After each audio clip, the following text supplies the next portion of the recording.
ઘણી વાર કે ગુરુ શિષ્ય પરંપરામાં હવે છેલ્લા ક્લાસ અમારી પછી કોઈ ક્લાસ છે નહીં, કારણ કે એ પરંપરા હવે નીકળી જશે.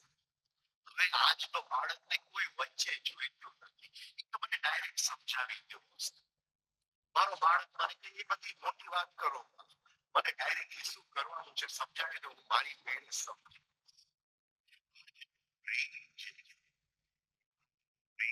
નવીન પ્રકાર સત્યને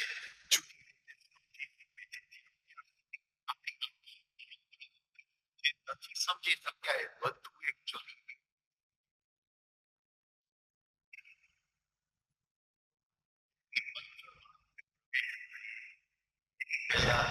વિશ્વમિત્રની વાર્તા છે.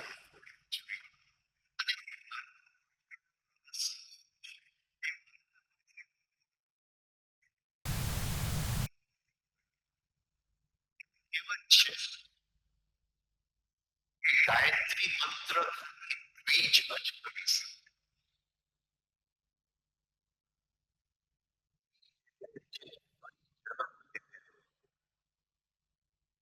જેનો અહંકાર મરી ગયો છે અને નવો જન્મ.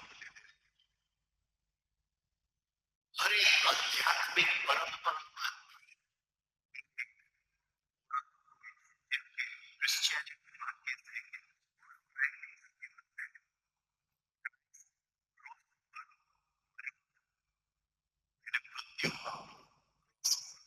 ઈસ્ટર સન્ડેના દિવસે સાધકની યાત્રા જે ક્ષણે છૂટવું જાય, જે ક્ષણે અહંકાર ઓગળે છે, જે ક્ષણે જે વ્યક્તિ હતો વિલીનીકરણ પામે છે અને અદ્રશ્ય થઈ જાય છે અને નવું એની અંદર જન્મે છે, એ દ્વિજો ક્ષણ છે. કહેવત કે જે દ્વિજ છે એ મંત્ર એ આના જેવું છે. અત્યારે મને 60 વર્ષ થઈ ગયા, 61 વર્ષ થઈ ગયા. 61 વર્ષે મોટું સવાલ શોધવું કે કોણ છું. 61 વર્ષ જે વ્યક્તિ જીવી ગયો એ વ્યક્તિ છે જ નહીં. હું હજી સુધી શોધું છું, મને મળતો નથી કે એ મરી જાય છે. જે કંઈ આપણું આપણા જૂના સંસ્કાર, આપણા જૂના બંધારણ, આપણી જૂની આદતો, આપણી જૂની જે મિકેનિકલનેસ, એ બધું કંઈક ક્ષણમાં જાય એ મૃત્યુ પામે છે. મૃત્યુની જે ભસ્મ છે એમાંથી એક નવું કંઈક સ્વરૂપ છે. પછી એક પરંપરા બની ગઈ કે બ્રાહ્મણ ભલે એની અંદર લોભ એટલો ને એટલો હોય, ભલે એની અંદર મોહ એટલો ને એટલો, ભલે એની અંદર મત્સર એટલો ને એટલો જ હોય, પણ એક લોકોને સમજાવવા માટે એક પરંપરા બની ગઈ. કોઈ બ્રાહ્મણ જ નથી બનવા માટે ફરી ફરી જે જીવન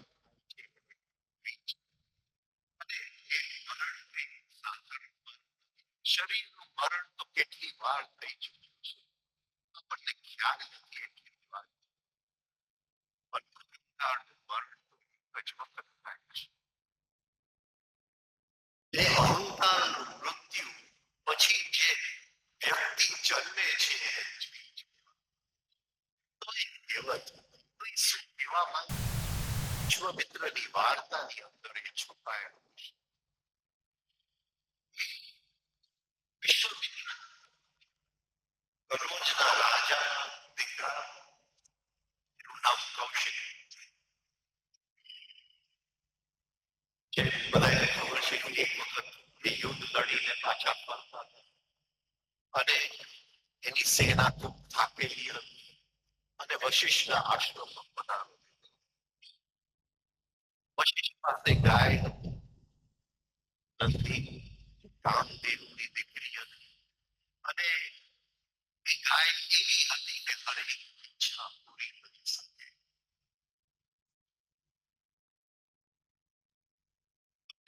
અઘરું લાગે છે તો થોડી આ રીતે તમે જો ગહેરાઈમાં જાઓ, તમારી શું ઈચ્છા છે મને કહો. સમજાતું નથી. થોડી કર્મની ગહેરાઈમાં જશું કે ઈચ્છા પૂર્તિ ગાય એટલે શું, તો થોડી મારે કર્મની વાતો કરવી પડશે. તમે તૈયાર છો?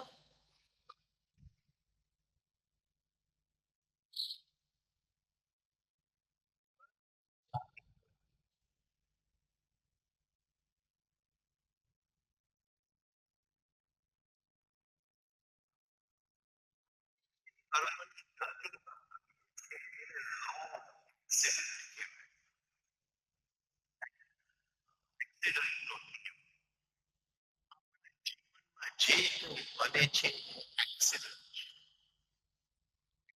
ગાડી પકડાઈ એક્સિડન્ટ.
મારા જોડીની અંદર જે બનેલું છે,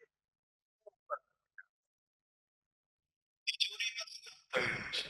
સંસ્કાર. એક પાસે મોટી તિજોરી છે અને સંસ્કારનો ભંડાર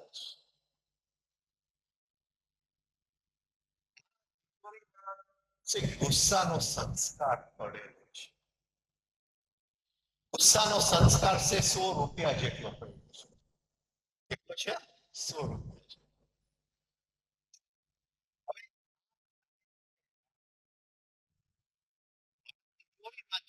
100 ગુસ્સા પડેલા છે, એમાંથી એક ગુસ્સો અચેતન મનમાંથી ચેતન મનમાં આવે છે.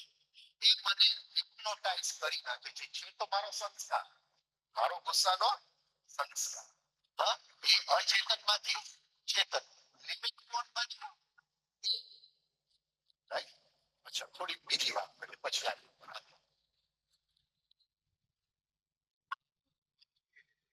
આમાંથી બીજી વાર્તા નીકળે ને બીજી વાત ત્રીજી. ખંડો એટલે પછી ખંડો એક પછી નીકળતા જાય. તો એની અંદર ઋષિ ખૂબ છુપાવીને ગયા. તો જીવનમાં જે કંઈ બને છે એના 3 કારણો હોય છે.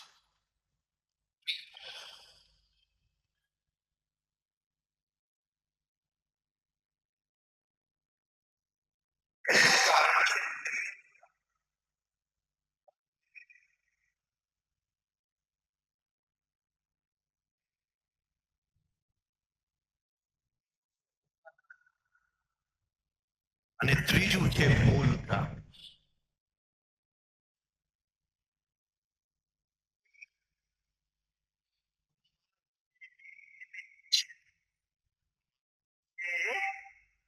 ઉપાદાન છે.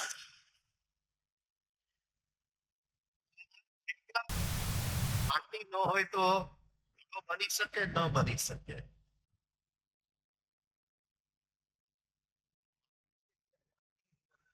The instrument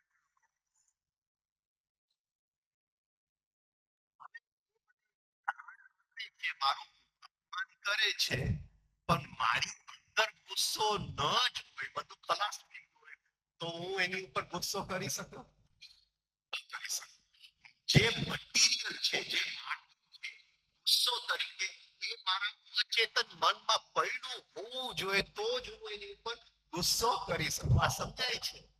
એટલે જેટલા પણ કુંભાર આવે, એ ગાળ આપે, એ અપમાન કરે, એ મારું આમ બોલે, એ મારા ઘરમાં પથ્થર ફેંકે, પણ અંદર જ મટીરિયલ જ ન હોય, જેને આપણે માટી જ ન હોય, તો ઘડો કેવી રીતે બને?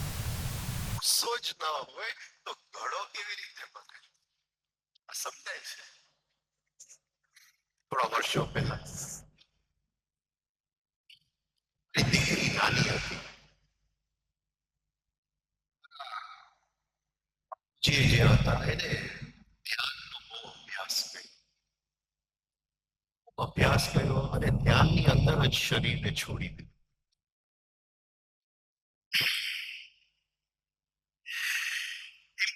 મિત્ર જે હજી છે મારા ફાધરના, એ બધા ધ્યાન સાથે કરતા હતા.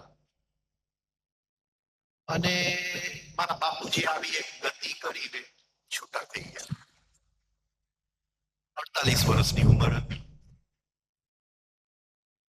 એ મિત્ર આજે 84-85 વર્ષના છે, મારી માટે પિતા સમાન છે. તો એ હર્ષ વખતે મને આમ પકડે, જિંદગી મેં ધ્યાન કર્યું, હજી મને મળ્યું નથી, તને કઈ રીતે મળી? તને કઈ રીતે એ વસ્તુ સમજાય ગઈ? એટલે મેં કીધું કે ભાઈ, આની લીધે તમને કોઈ દિવસ સમજાશે જ નહીં. જ્યાં સુધી માંગ છે ત્યાં સુધી મળતું નથી. અહીંયા તો નિયમ કંઈક જુદા છે. સંસારની અંદર 100 રૂપિયા રોકીએ તો 101 રૂપિયા મળે છે. પણ અહીંયા તો 100 રૂપિયા રોકીએ, કઈ રીતે રોકીએ છે એની ઉપર આધાર છે. રૂપિયો રોકો, 100 રૂપિયા રોકો, પણ એક નાના બાળકની જેમ રોકવું પડે છે. અધ્યાત્મનો નિયમ કંઈક જુદું છે કે રોજ જે હું મારા વિકાસ માટે જે કંઈ હું રોજ કરું છું એ મારું રોકાણ છે. પણ રોકાણ મારે એવી રીતે કરવું પડે કે મારે આવતીકાલે કંઈ જોઈતું નથી. એ નાના બાળક કે આ 100 રૂપિયાના મળશે, એ જો અંદર ચાલતું હોય તો કોઈ દિવસ 105 મળવાના નથી. સંસારમાં બરાબર છે કે એમને મેં 100 રૂપિયા વાપરવા આપ્યા, એને 102 મને પાછા આપી દીધા. એ તો સંસારનો નિયમ છે. અહીંયા તો કઈ રીતે રોક્યા, કયા વલણથી રોક્યા. અને આપણને એમ થાય, અરે હું તો 10 વર્ષથી ધ્યાન કરું છું, મને તો કઈ મળ્યું નથી, તો કોઈ દિવસ કઈ મળવાનું નથી. તો ખોટી રીતે પૈસા રોકી રહ્યો છે, તો ખોટી રીતે અભ્યાસ કરી રહ્યો છે. અહીંયા તો બાળકની જેમ જે કરો છો એની અંદર એક આનંદ છે. ક્યાંય પહોંચવું નથી, કોઈ લક્ષ્ય નથી, છતાંય ગહેરો લક્ષ્ય છે અને એ કરવાના અંદર છે. આ નિયમ જુદો છે. તો એ મને એક દિવસ મારી દીકરીને એને પકડ્યો. દીકરીને કે એક વર્ષ એક વખત તો કે તારા પિતાજીએ તારી ઉપર ગુસ્સો તો કર્યો હશે. કે કોઈ દિવસ નથી કર્યો. પછી બહુ પૂછ્યું તો એક પોઈન્ટે મારી દીકરી થાકી ગઈ. એને કીધું, મારા ફાધરને ગુસ્સો કરતા આવડતું નથી. સમજાય છે? ગોડાઉન ખાલી થઈ ગયો. હવે અંદર ઉપાદાન કારણ જ ન રહ્યું છે. ભલે ને બહાર કેટલા પણ કુંભાર નિમિત્ત બનતા જાય, પણ અંદર એ કોઈ પણ પ્રોસેસને ઉત્પન્ન કરી શકે એમ નથી. ભંડાર ખાલી થઈ. જ્યાં સુધી ભંડાર ભરેલું છે ત્યાં સુધી રિએક્શન આવશે, ત્યાં સુધી અણગમો આવશે, ત્યાં સુધી ચીડિયાપણ આવશે, ત્યાં સુધી ઇરિટેશન આવશે, ત્યાં સુધી ગુસ્સો. હજી તો માલ પડેલો છે. તો એમને મને અપમાન કર્યું, મારા ભંડારમાંથી થોડો ગુસ્સો બહાર નીકળ્યો. હવે હું ગુસ્સો એની ઉપર વ્યક્ત કરું છું. 1 રૂપિયાના કેટલા રૂપિયા થાય છે? 2 રૂપિયા. એક જે બહારથી અંદર ગયું અને એક જે મેં નવું ઉત્પન્ન કર્યું. એટલે પ્રસંગ પૂરો થાય છે, કેટલા અંદર પાછા જાય છે? 2 રૂપિયા. એટલે અંદર 100 ગુસ્સા હતા, હવે કેટલા થયા? 1 ગુસ્સા થઈ ગયા. વધારે સંસ્કાર સમજાય છે? આ બસ આટલું જ જો આપણે કર્મનું સમજી લઈએ તો બધું સમજી લઈશું. બાકી બીજી બધી વાત નકામી છે કે મેં એને ગયા જન્મમાં દુઃખ પહોંચાડ્યું એટલે આ જન્મમાં કોઈ મને દુઃખ પહોંચાડવા. આ તો બધું અકાઉન્ટન્સી છે. બધું ખોટી વાત છે. આટલી જ કર્મની વાતો છે કે મારી અંદર ભંડાર છે એ હું ખાલી કરું છું તો હું ક્રાંતિ, મારી અંદર ભંડાર છે એ વધારતો જાઉં છું તો બંધનમાં વધારે ફસાતો જાઉં છું. હવે 101 ગુસ્સાના બંધનમાં હું ફસાયેલો છું. પકડાય છે બધાય. હવે જીવનની જે ઘટનાઓ મને મળવા આવશે એ કોને મળવા આવશે? 101 ગુસ્સાને મળવા આવશે. હું કહીશ કે મારા જીવનમાં દુઃખ છે, પણ દુઃખ શું કામે છે? ભંડારની અંદર જે માલ છે એ આવનાર જીવનને આમંત્રિત કરે છે. હમ કહેશે કે એનાથી કંઈ પણ બદલાતું નથી. બહુ મુશ્કેલ છે. જીવનની જે ઘટનાઓ જેને મળવા આવે છે, સુખની હોય, દુઃખની હોય, આનંદની હોય, ક્રૂર હોય, જીવન તો બહુ ક્રૂર છે. ક્યારેક ક્યારેક એવા શોખ લેવા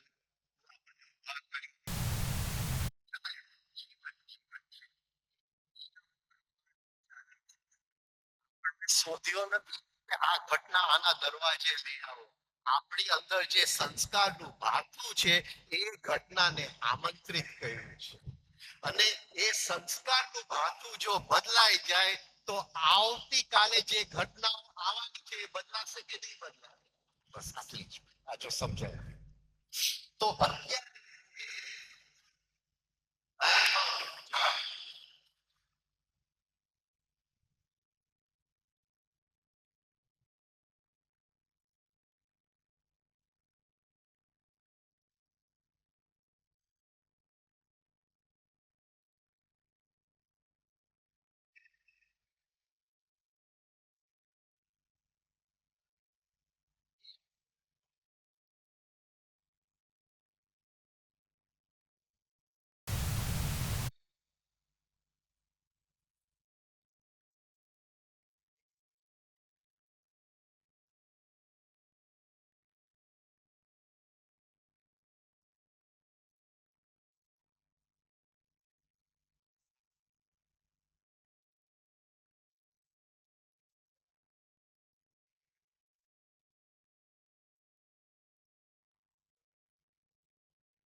બન્યું કે એ ગુસ્સાનો હું ભોગ બન્યો નહીં.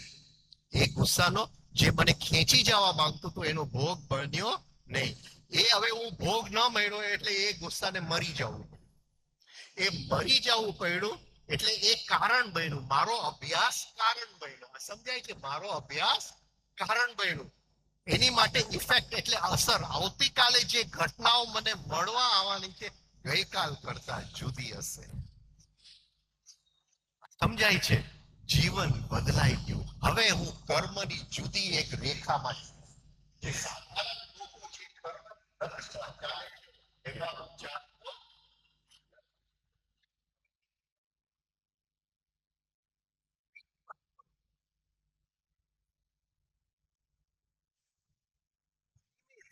અંદર જાય છે કે આવતીકાલે મારે આની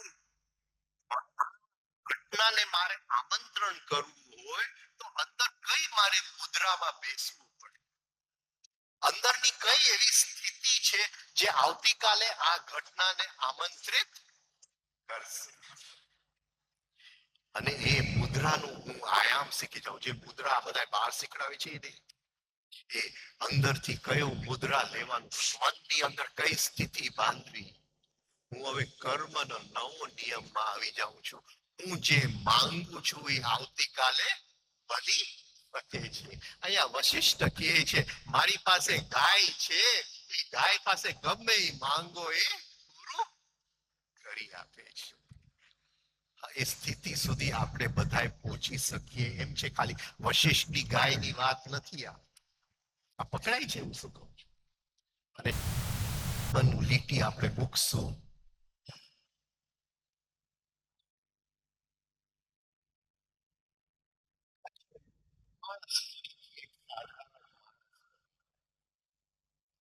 હવે એને કંઈ પણ બદલાવવું નથી, એને કંઈ પણ માંગવું પણ નથી. પણ એના જીવનમાં હવે બધું ઓટોમેટિક નથી ચાલતું. હવે ભંડાર ખાલી થઈ ગયો. હવે જીવનના સ્વપ્નમાંથી જાગી ગયો. પણ એને ફરીથી જીવનની અંદર એક સાધારણ વ્યક્તિ તરીકે જીવવું છે. આપણે શાસ્ત્રની અંદર એને રામાયણ કહેવામાં આવે છે કે રામને ખબર હતી કે સીતાનું હરણ થવાનું છે. એને ખબર હતી રોકવું હોત તો એ રોકી શકત. પણ એને એક સાધારણ માણસના જીવનની અંદર જે જે ઘટનાઓ બને એને ઈચ્છા પૂર્તિ નથી કરવી. હા, એ જે શક્તિ પણ હતી એનો પણ ત્યાગ કરી દીધો. હવે એક સાધારણ માણસ જે રીતે જીવે છે એમ જીવતો જાય. પણ હવે જીવન એને ચોટી ન શકે. જીવનના કાદવમાં ફરીથી એને કોઈ પણ ડુબાડી શકે એમ નથી. આ સમજાય છે હું શું કહેવા માંગુ છું? આ કર્મની ચાર ગતિ છે. નીચલી ગતિ જેની અંદર આપણે જીવીએ છીએ. જીવનમાં બધું થાય છે. થોડાક ઉપર ઉઠ્યા, આપણે હોશ લઈ આવ્યા જીવનની અંદર, અભ્યાસ લઈ આવ્યા, અંદરના સંસ્કારના સાક્ષી બનવા માંડ્યા. એ સાક્ષીના ભોગ, એ સંસ્કારના ભોગ ન બન્યા, હિપ્નોટાઇઝ ન બન્યા. એ નવા બીજ વાવ્યા. એ નવા બીજમાં આવતીકાલ બદલાઈ જાય છે. પછી આપણને એ બીજનું સાયન્સ ખ્યાલ આવે છે કે આવું બીજ વાવવાથી આવતીકાલે આ થઈ શકે છે. આપણી ઈચ્છા પૂર્તિ પણ થઈ જાય છે. અને છેલ્લું ફરીથી આપણને એમ થાય છે કે એ પણ સકામે કરવું. આપણે એક સાધારણ જે સામે હા એને રસથી જીવી જાય. મેં એક વખત મારા ગુરુને પૂછ્યું કે સાહેબ તમને તો બધું દેખાય છે, તો તમને ખબર તો હશે કે તમારું મૃત્યુ ક્યારે આવે છે? તો જરા અમને વાત તો કરો, અમે તૈયાર તો રહીએ. તમારું મૃત્યુ ક્યારે આવે છે? તો એને કીધું કે મને જો જાણવું હોય તો આ ક્ષણમાં હું જાણી શકું. પણ જાણીને મારે શું કરવું છે? એ જ્યારે પણ આવે હું તૈયાર જ છું. એ જ્યારે પણ આવે હું તૈયાર છું. એ જાણીને તૈયાર રહેવું એક ક્રિયા છે, અને જ્યારે પણ આવે ત્યારે તૈયાર રહેવું એ જુદી ક્રિયા છે. આ બંને વસ્તુ અલગ છે. એવા આપણે ત્યાં જ્ઞાની થઈ ગયા, જેને જાણી, પણ ત્યાં થોડોક તો અહમની છાંટ રહી જાય. કે આ રીતે હું મૃત્યુ પામેલો. કહેવાય છે કે વિનોબાજી ખાટલા ઉપર હતા, પથારી વશ હતા. વિનોબાજીના આખા શરીરની અંદર, આખા શ્વાસની અંદર, આખા ચિત્તની અંદર એક લય ચાલતો હતો. રામ હરિ રામ હરિ. એનું આખું ચિત્ત, એનું આખું હોવાપણું એ રામ હરિમય થઈ ગયું. ત્યાં એમની આંખ ઉઘડી અને પૂછ્યું કે કઈ તારીખ છે? આ તારીખ છે. તો મહાવીર નિર્વાણ દિવસ ક્યારે છે? પરમ દિવસે છે. મહાવીર નિર્વાણ દિવસે શરીર છોડી દીધું. હવે આ ક્યાંક તો અંદર કરવા વાળો રહી ગયો કે મહાવીર નિર્વાણ દિવસે મેં શરીર છોડી દીધું. આટલી ઊંચી હસ્તી, એને પ્રણામ કરું, પણ છતાંય તો સાધારણતા એ જ્યારે આવે એની માટે હું તૈયાર છું. એ સાધારણતા, એ કર્મની ઊંચામાં ઊંચી રેખા છે. એ મુક્ત છે છતાં એવી રીતે જીવે છે જ્યાં બંધનની અંદર છે. કોઈને બાજુવાળાને ખબર પણ ન પડે કે મુક્ત છે. તો વશિષ્ઠ પાસે ગાય હતી, ઈચ્છા પૂરતી ગાય હતી, આટલી મોટી સેના હતી કૌશિકની. તો વશિષ્ઠે બધા માટે જમવાનું ને બધું કરી દીધું. રાજાએ પૂછ્યું ઋષિને કે તમે કેવી રીતે આ કર્યું હતું? કે અમારી આ ગાય, કે એ ગાય તો રાજા પાસે હોવી જોઈએ. અને વશિષ્ઠ કહે છે કે હું ગાય મારી છોડું, કારણ કે એક લેવલ છે. કદાચ ગાય કઈ પણ હોત વિશ્વામિત્ર પાસે તો ત્યાં કઈ ઈચ્છા પૂર્તિ થવાની નથી. આ તો એક આ હોવાપણું છે. આપણું હોવાપણું ક્યાં છે? બે વ્યક્તિ પાસે બેઠા હોય છે પણ એક જણાની અંદર સેક્સના જ વિચાર ચાલતા હોય છે, તો એનું હોવાપણું ક્યાં છે? અને બીજાની અંદર વિચારો એક ગતિ ધીમે ધીમે ઓછી થતી જાય છે, તો એનું હોવાપણું. બે બાજુ જ બેઠા છે, બે એક જ થાળીમાંથી જમે છે, છતાંય બે વ્યક્તિ અલગ છે, હોવાપણું અલગ છે. એકનું ગટરની અંદર છે. આપણે જોવું જોઈએ, આટલા સરસ ઘર આપણે બનાવીએ છીએ, અંદર આપણે ક્યાં છે, કયા વિચારોમાં છે? આપણે ગટરમાં તો નથી. આપણું જીવન ગટરમાં નીકળી નથી જતું. તો કૌશિકે કીધું કે આ ગાય મારી પાસે હોવી જોઈએ. વશિષ્ઠ માન્યા ને બંનેની વચ્ચે યુદ્ધ થયું અને ગાય એના પોતાનામાંથી શક્તિ ઉત્પન્ન કરી અને કૌશિકની આખી સેના બતાવી દીધી. નિરાશ થઈ એ પાછા ગયા રાજા અને એને રાજપદ છોડી દીધું. એ કે આ બધી શક્તિ શું કામની, જ્યારે અંદર જેને આધ્યાત્મિક શક્તિ આટલી ઊંચી હોય એની શોધમાં હું શું કામ ન જાઉં? અને એ ગયા, બ્રહ્મનું તપ કર્યું. કહેવાય છે કે વશિષ્ઠ બ્રહ્મ ઋષિ હતા અને એને થયું કે બ્રહ્મનું તપ કરવાથી બ્રહ્મ મને બ્રહ્મ ઋષિ બનાવી દેશે. તો બ્રહ્મએ તપમાં આવીને એને કીધું કે રાજ ઋષિ બન. એની અંદર એ સંસ્કાર ગયો નહીં, રિવેન્જ લેવાનો સંસ્કાર, જેલસીનો સંસ્કાર, એ સંસ્કાર ગયો નહીં. આટલા તપ પછી પણ ગયું. લાંબી વાર્તા છે. એ જાય છે વશિષ્ઠને મૃત્યુ થઈ જાય, ન રહે બાસ ન બજે બાસ, એવું લાગે. અરે પત્ની પ્રોબ્લેમ છે, ઘર સંસાર પ્રોબ્લેમ છે, ચલ ને છોડીને હું આશ્રમમાં ચાલ્યો છું. એમાંથી કઈ પણ થતું નથી. આ વાંદરો ત્યાં એટલો બકબક કરે છે જેટલો ઘરની અંદર બકબક કરતો હતો. તો એ જાય છે અને એ વખતે જે વાર્તા પ્રમાણે વશિષ્ઠ અને અરુંધતી ચાંદીના પ્રકાશની મોજ લઈ રહ્યા છે. અરુંધતી કહે છે કે આ ચાંદીના પ્રકાશ જેવું કઈ પણ ઉત્તમ નહીં. અને વિશ્વ આપણે વશિષ્ઠ કહીએ છીએ પણ વિશ્વ મિત્ર જેવું. અને ત્યાં એ પાછળ ઉભો હોય છે. ક્ષણની અંદર એ વશિષ્ઠનું ખૂન કરવા માટે તૈયાર હતો. હાથમાંથી હથિયાર પડી જાય છે. એ વશિષ્ઠના પગે લાગી જાય છે. વશિષ્ઠ કહે છે કે જાગો બ્રહ્મ ઋષિ, એને પદવી આપી દે છે. જીવનમાંથી એ જે ઈર્ષાની ગાંઠ હતી અંદર, એ ક્ષણે ઓગળી જાય છે. જે રિવેન્જની ગાંઠ હતી એ ઓગળી જાય છે. ચિત્તનું જે સ્ક્રીન છે એ આખું સાફ થઈ જાય છે. પડદો સાફ થઈ જાય છે અને એની ઉપર એને દેખાય છે એક રૂપ. તત્સવિતુર્વરેણ્યં ભર્ગો દેવસ્ય ધીમહિ ધિયો યો ન પ્રચોદયાત. આ એને દેખાઈ જાય છે. શબ્દ, પણ શબ્દ એને રૂપ, રૂપની અંદર દેખાઈ જાય છે. પશ્ય એટલે જોવું.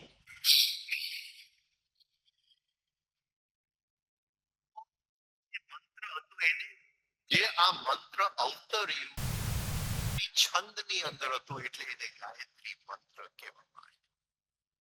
પાછળથી એમના જ શું કહે lineage અંદર, એમના પરંપરાની અંદર બે ઋષિ થઈ ગયા, ભરદ્વાજ અને યાજ્ઞવલ્ક્ય.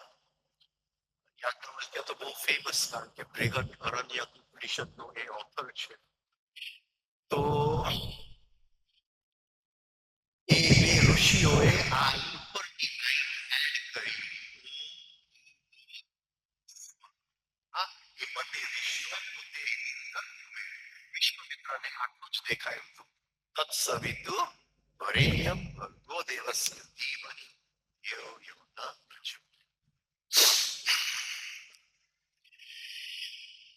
એટલે જે છે એ ગાયત્રી છંદમાં છે. ત્રિપદ તત્સવિતુ વરેણ્યં એ ત્રિપત્ર ગાયત્રી છંદમાં છે. ઓમ ભૂર્ભુવઃ સ્વઃ છંદમાં નથી. ગાયત્રી છંદમાં છે, છે ઉષ્ણિ છંદમાં છે, સ્વ છે અનુષ્ઠુપ છે.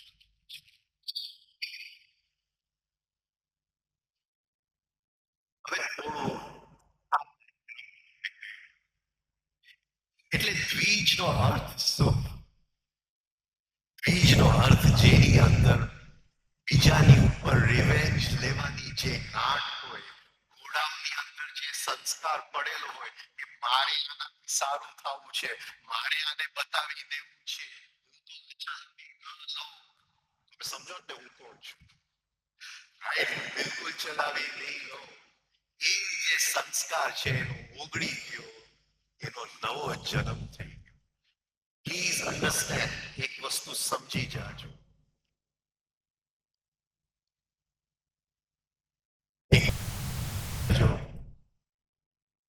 જીવનમાં એ ન બની શકે કે એમને કોઈ દિવસ એ શક્ય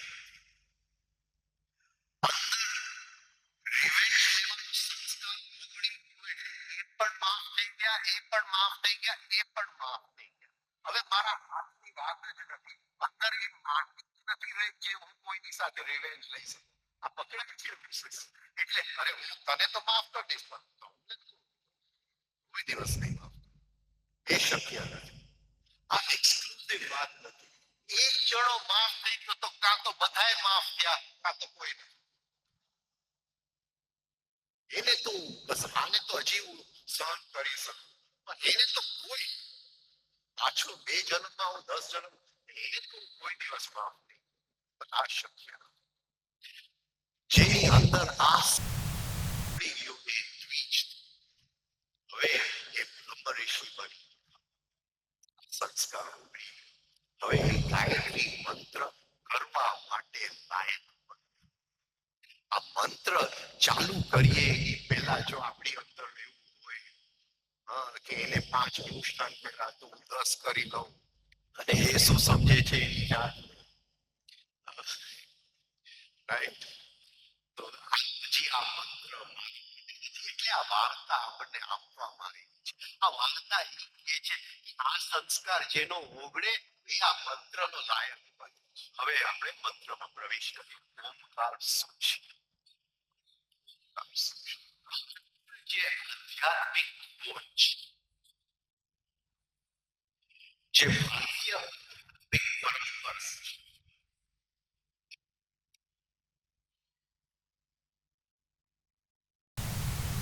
તંત્રના બે મુખ્ય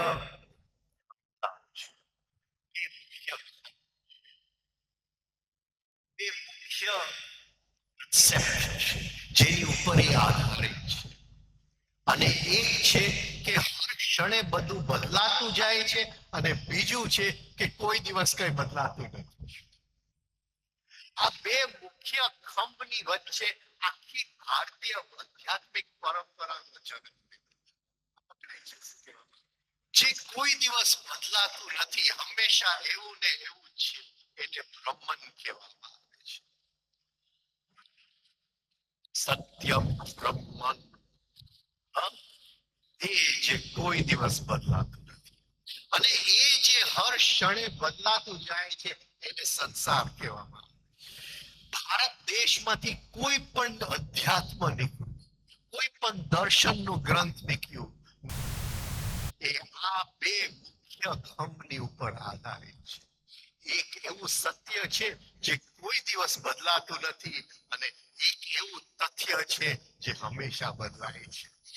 એ જે બદલાતું નથી, જેને શિવ કહેવામાં આવે છે તંત્રની અંદર, જેને સાંખ્યની અંદર પુરુષ કહેવામાં આવે છે, એ જે બદલાતું નથી, એમાંથી એ જે બદલાય છે એનો જન્મ થયો, એમાંથી સૃષ્ટિનો જન્મ થયો.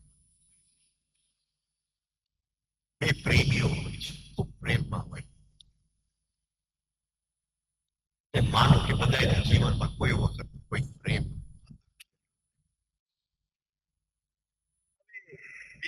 એવું છે એકબીજા કે હું તારા પ્રેમમાં છું, મને પણ શરમ આવે છે, બોલો બાજુમાં બેઠો છે એને પણ શરમ આવે, બાજુમાં તો બંનેની અંદર શું ચાલી રહ્યું છે?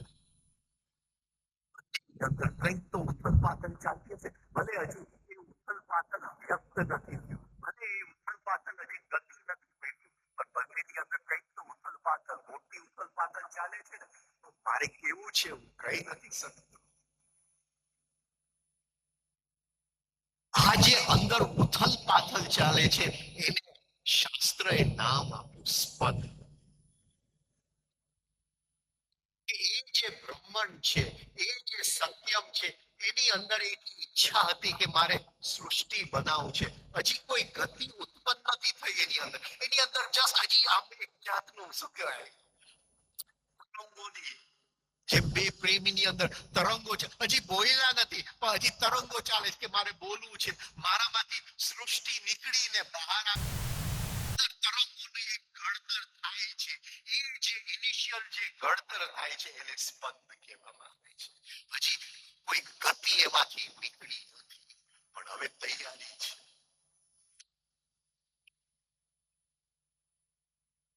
તો એ બ્રહ્માંડ જેની અંદર બધું શાંત, જેની અંદર કોઈ પણ વસ્તુ બદલાતી નથી, જેની ઉપર આપણે કોઈ પણ રૂપ દોરી શકીએ એમ નથી, જેનો કોઈ કલર નથી, જેનો કોઈ આકાર નથી, જેની અંદર કોઈ વસ્તુ ઉમેરી ન શકાય, જેની ઉપર જેટલું પણ આપણે કાઢીએ એની અંદર ઓછું ન થઈ શકે, જે હાઈએસ્ટમાં હાઈએસ્ટ વાઇબ્રેશન છે એના પેટની અંદર કંઈક ગડબડ થાય છે કે મારે મારામાંથી અવ્યક્ત છું, મારે વ્યક્ત થવું છે, હું એક છું, મારે અનેક થવું છે, મારામાંથી સૃષ્ટિનો જન્મ થાય. આ જે અંદર ટેન્શન ઉત્પન્ન થાય છે, આ જે અંદર ફોર્સેસની લેતી દેતી, જે તરંગોની લેતી દેતી ઉત્પન્ન થાય છે, એ સ્પંદની શરૂઆત કરે છે અને એ સ્પંદમાંથી જ્યારે વિસ્ફોટ થાય છે, ઈંડું જ્યારે તૂટે છે, એ જે ગતિ થાય છે, એ ગતિમાંથી નીકળતો જે નાદ છે એ ઋષિઓએ ઓમકાર રૂપે એને સાંભળ્યું. આ કાનથી નથી સાંભળ્યું, ચોક્કસ કોઈ અંદરના યોગિક કાનથી સાંભળ્યું.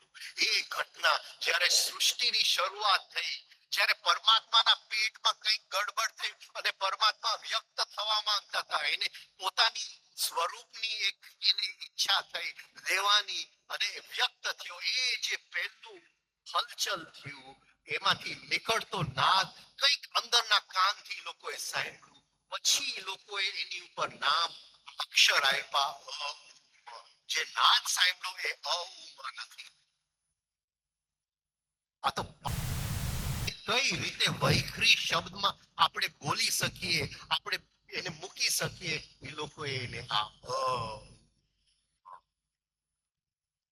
વસ્તુ સમજવું બહુ અઘરું છે. એ સમજવું કે બે આયામ છે સૃષ્ટિના, એક જ્યાં કઈ બદલાતું નથી અને એક જ્યાં હર ક્ષણે બદલાય છે. પણ આપણે જયારે નિરીક્ષણની યાત્રાએ નીકળીએ છીએ, જ્યારે અંદર સાક્ષીનો જન્મ થાય છે, ત્યારે એ સાક્ષીને દેખાય છે કે સંસાર તો હર ક્ષણે બદલતું જાય છે. અંદરના ભાવોના તરંગો અને વિચારો હર ક્ષણે બદલતા જાય છે. પણ હું જે જોવા વાળો છું, હું જે અંદરથી દર્શન કરવા વાળો છું, હું કોઈ દિવસ બદલાતો નથી. આ માઇન્ડ થી આ વસ્તુ સમજી ન શકાય, પણ અંદરના અભ્યાસથી, આત્મનિરીક્ષણના એ વસ્તુને સમજી શકીએ એમ છે, એ અનુભૂતિ લઈ શકીએ એમ છે.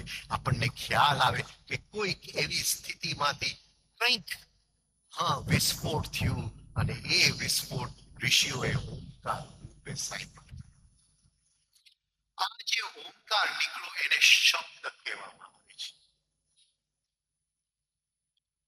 અને એનું નાદ જે સાંભળવામાં આવ્યું એને ધ્વનિ કહેવામાં આવે છે. ઇક્વિલિબ્રિયમ જે હતું, જે સમતોલપણું હતું પરમાત્માની અંદર, એ સમતોલપણું સત્યમાંથી તપનો જન્મ થયો, તપમાંથી જનનો જન્મ થયો, મહાકાર સ્વ જન્મ. આપણને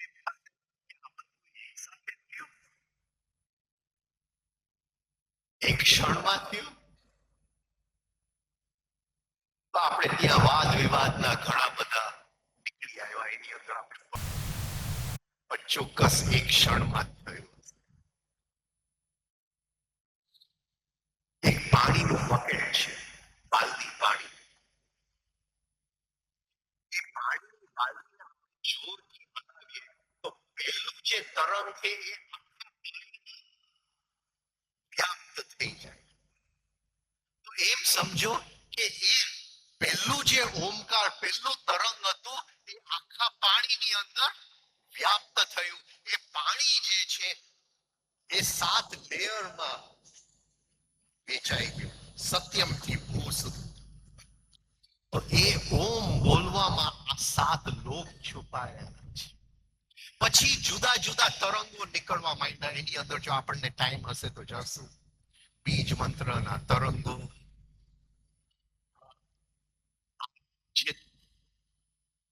જે 6 લોક ઉત્પન્ન થયા, 7મો મહાકાલ, એ કઈ રીતે એને નામ આપવામાં આવ્યા. પહેલા એ લોકોએ ઓમકાર સાંભળ્યું અને પછી જુદા જુદા તરંગોનો એ લોકોએ નાદ સાંભળ્યું અને નામ આપતા ગયા.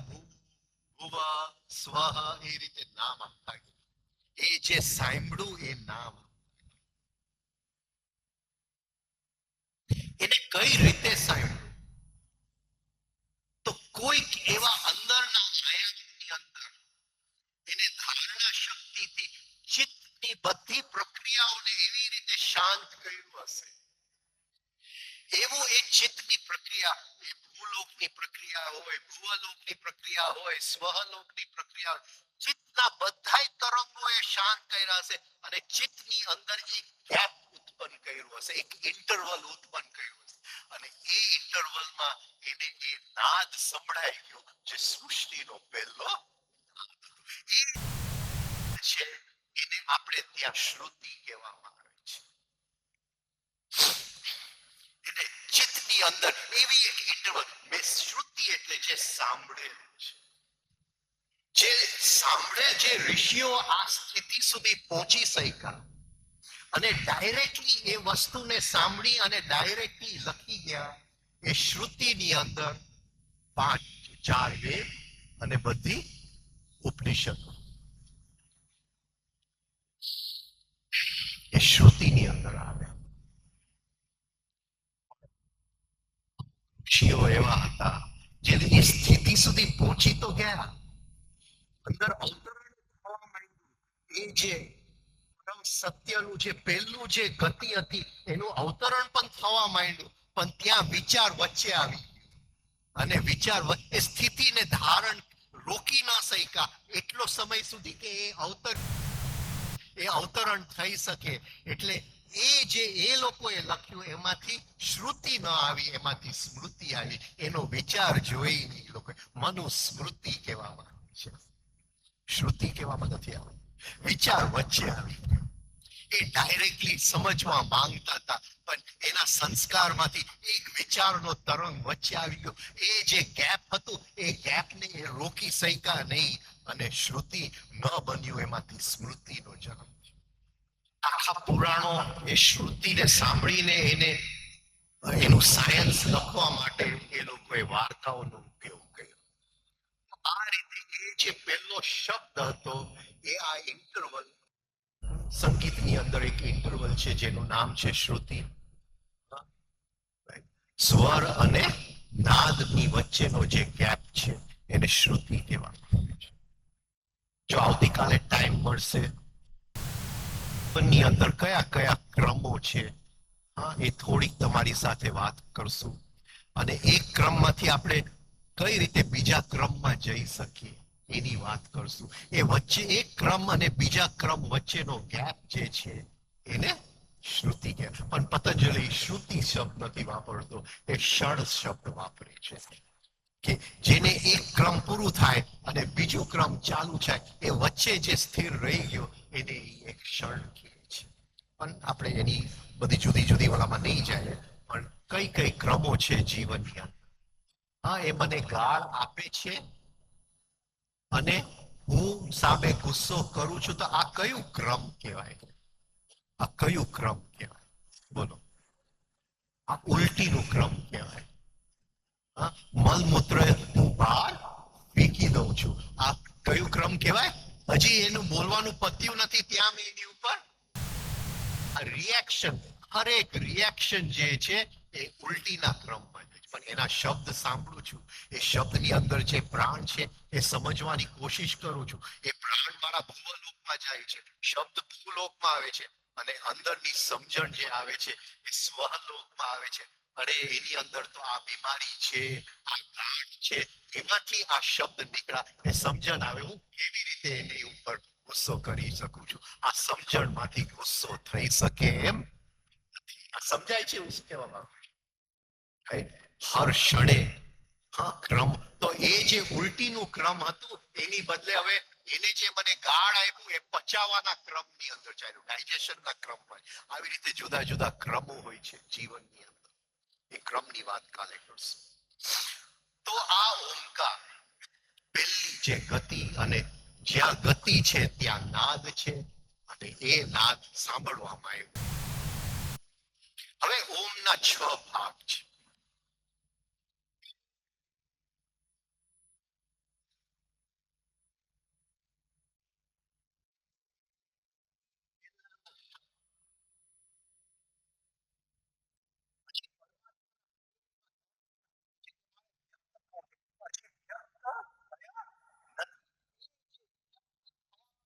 ક્ષણ છે ત્યાં બધું ટેન્શન ભેગું થયું છે. મારે મારા પ્રેમિકાને કેવું છે, પ્રેમિકાને પ્રેમીને કેવું છે, પણ હજી કીધું નથી. હજી અંદર બધું ટેન્સ ભેગું થયું છે.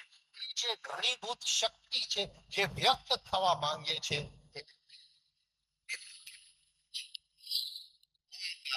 જે શરૂ થાય છે એ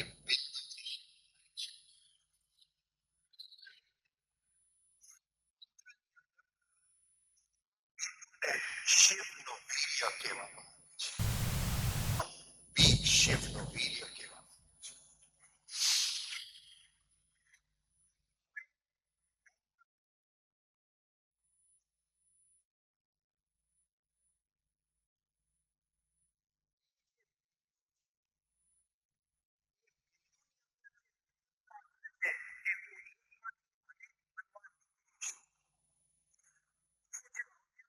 હું વ્યક્ત થવાની કોશિશ કરું છું,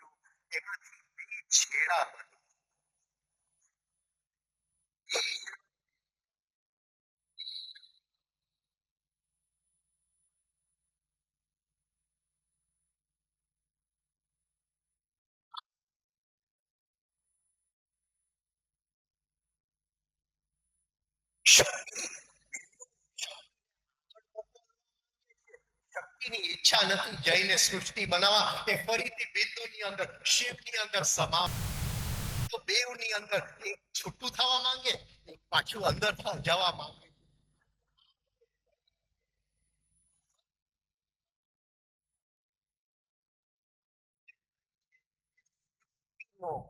એક લય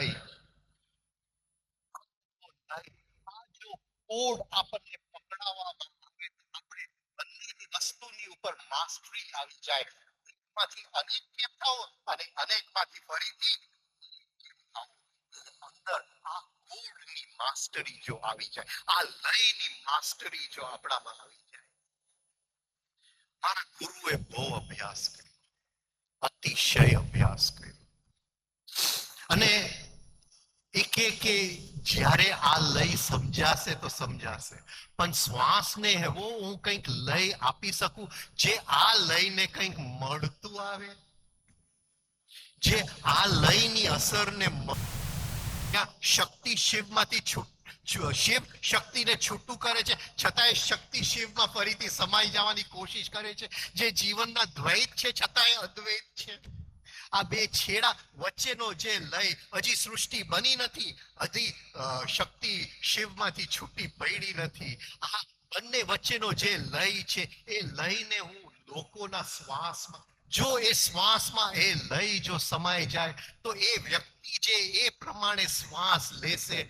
તો આ સૃષ્ટિનો ગહેરામાં ગહેરો રહસ્ય આપ મેળે એની અંદર પ્રગટ થશે એને કોઈ ચોપડીની જરૂર નહીં પડે એને કોઈ પ્રવચનની જરૂર નહીં પડે એને કોઈ ગુરુની જરૂર નહીં પડે એને કોઈ શાસ્ત્રની જરૂર નહીં પડે આપ મેળે એનામાંથી આ પ્રગટ થઈ શકશે એટલે આ લય એને આપ્યું એ લય આ લય તો ન જ હોઈ શકે પણ એને કોઈક અંદરના કાનથી આ લયને સાંભળ્યું અને એને કીધું કે એના નજીકમાં નજીક નો લય બનાવી શકું છું એટલે હું તો તમારી સાથે ફિલોસોફી કરું ગપસપ મારું પણ જે લય શીખડાવે છે એ મારો ગુરુભાઈ બહાદુરસિંહ શીખડાવે શીખ્યા વગર જાતા નહીં મારી તો વાત બધી નકામી વાતો છે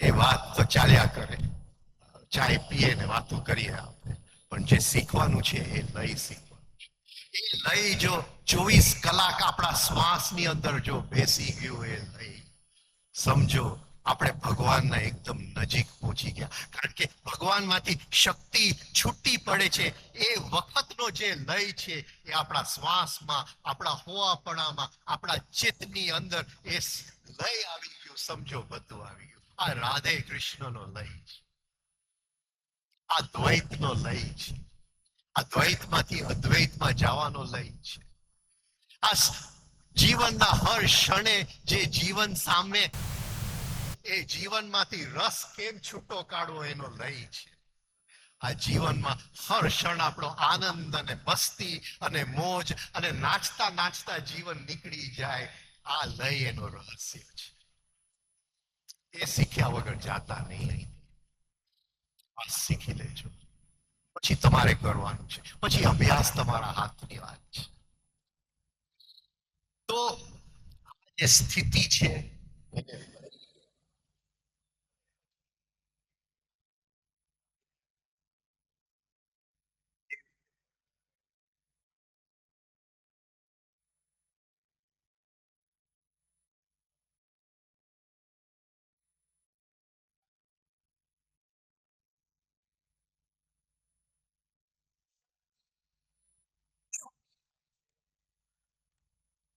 માંથી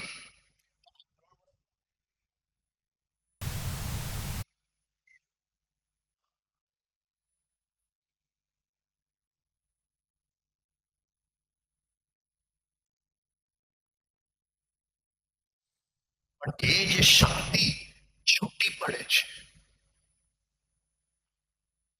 એ શક્તિ પણ રિધમ એન્ડ બેલેન્સમાં હોય છે એ જેવી તેવી શક્તિ નથી એ શક્તિ પણ આપણા લેવલ માટે તો એકદમ અવ્યક્ત છે આપણે જ્યાંથી સાધના કરીએ છીએ ત્યાંથી તો એ શક્તિ બહુ દૂરની વાત છે એ શક્તિની અંદર 3 ગુણ સમાયેલા છે પણ દેખાતા નથી પણ શક્તિને શિવનો ઓર્ડર યાદ છે કે તું જા સૃષ્ટિને બનાવ. એ શિવનો ઓર્ડર યાદ છે. એટલે શક્તિમાંથી એક એક ગુણ નીકળી આવે.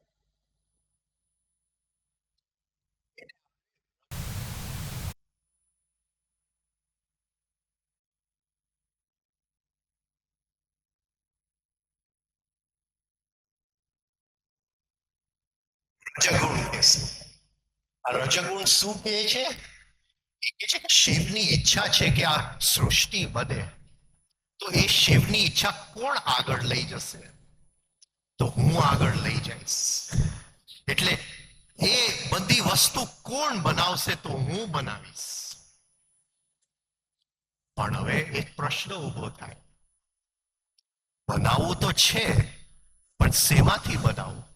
તમારે આ હોલ બનાવવું છે એ રજગુણ છે, પણ શેમાંથી બનાવશો? તમારે ક્યાંકથી સિમેન્ટ મંગાવવો પડશે, ક્યાંકથી ઈંટ મંગાવવા પડશે, હા બધું સાધનો મંગાવવા પડશે, પછી એકની ઉપર એક મૂકતા મૂકતા, હા રાઈટ, તમે આ હોલ બનાવશો. તો આ સૃષ્ટિ સિમેન્ટ કોણ બનશે, કોન્ક્રીટ કોણ બનશે? તો એમાંથી એક નવો ગુણ ઉત્પન્ન થયો કે ચલો તું બનાવવા માંગે છે, હું બનવા માટે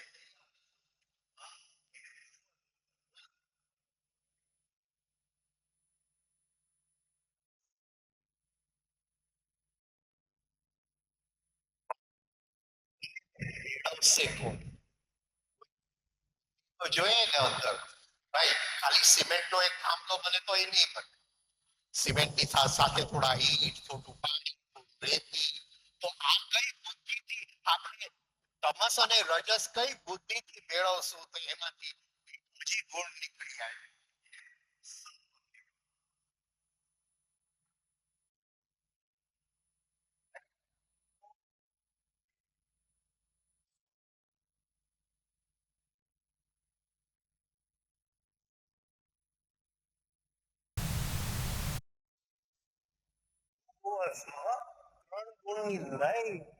સ્થિતિ એ લય સ્થિતિમાંથી સૃષ્ટિ બનવા માટે લય તૂટી જાય છે.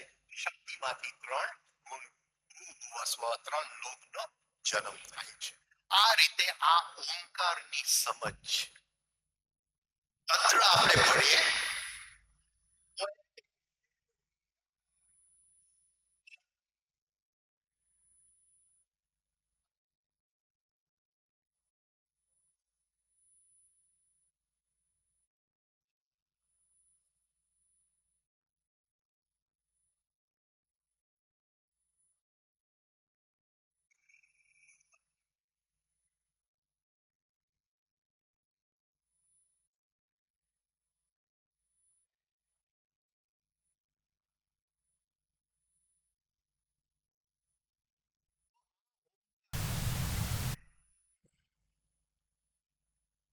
જરાક સમજો.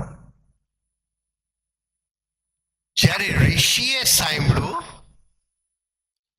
ત્યારે એને એ ઓમકાર સૂક્ષ્મથી સ્થૂળ તરફ સાંભળ્યું. કારણ કે એને પહેલું બિંદુ સાંભળ્યું જે અવ્યક્ત પરમાત્મામાંથી વ્યક્ત સૃષ્ટિ બનવાની હતી.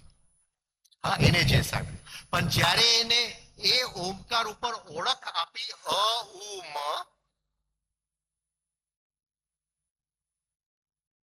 ત્યારે એને ઊંધી રીતે આપ્યું. આ સમજાય છે? I don't know whether coming across. પકડાય છે હું શું કહેવા માંગુ છું? એ ઓમકાર જ્યારે ઋષિએ પોતાના કાનમાંથી સાંભળ્યું, એ સૂક્ષ્મ પરમાત્મામાંથી સ્થૂળ જગત ભૂલોક સુધી સાંભળ્યું. એ રીતે સાંભળ્યું. પણ જ્યારે બોલવામાં આપણે આવે છે ત્યારે આપણે સ્થૂળ થી સૂક્ષ્મ એને બોલે છે.